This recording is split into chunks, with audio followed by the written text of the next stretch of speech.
Here's the AP Chemistry stuff. I'll leave you to read that. Hit pause and read that. I want empirical formula. Well, 95% by mass is what they mean of the gas is fluorine. Assume 100 grams. 95% then is 95 grams. Convert to moles, which means 5% of it is hydrogen, which means 5 grams of 100 grams is hydrogen. Convert to moles. Moles of one, moles of the other, divided by the smallest number gives you empirical formula. Now the trick here is what's the fraction of the fluorine? Not percent by mass. What fraction of the fluorine is in the solid and what fraction of it is in the gas? So, how much is in the gas? Well, 95% of it, of the mass of the gas, is from the fluorine. 95% of the gas mass is from the fluorine. So, grams of fluorine. How much total fluorine was there in the first place?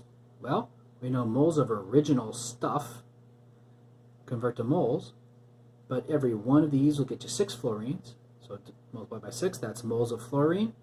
Convert to grams of fluorine, so that's grams originally. And then we could skip down here and say, so what? There's this much fluorine in the gas and this much original. So the fraction of the fluorine that left is this much, isn't it? The part over total, this much is in the gas and this much was original. So this is the fraction that's in the gas.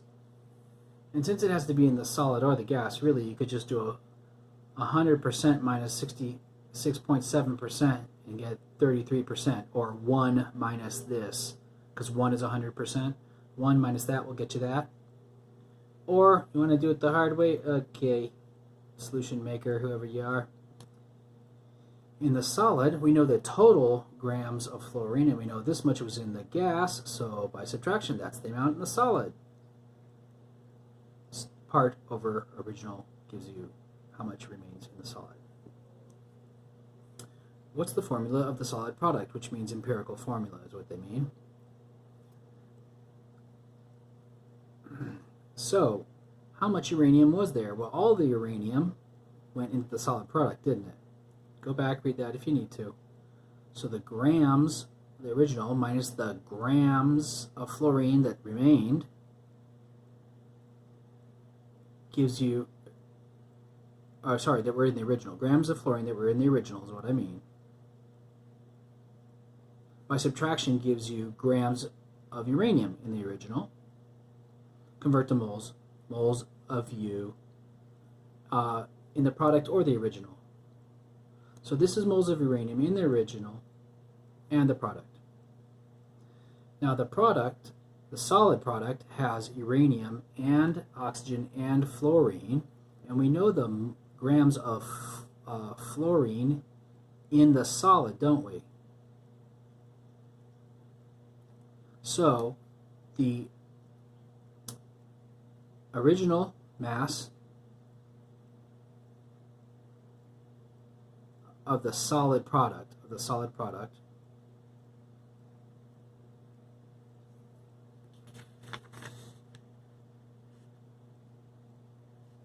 minus the uranium, minus the fluorine that remained in the product,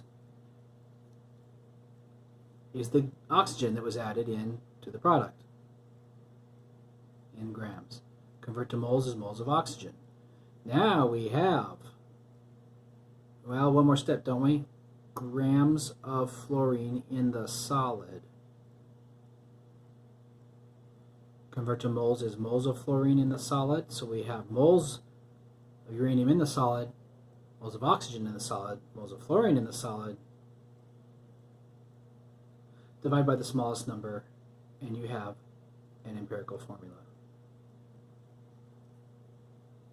Well, this is supposed to be sort of the easy part.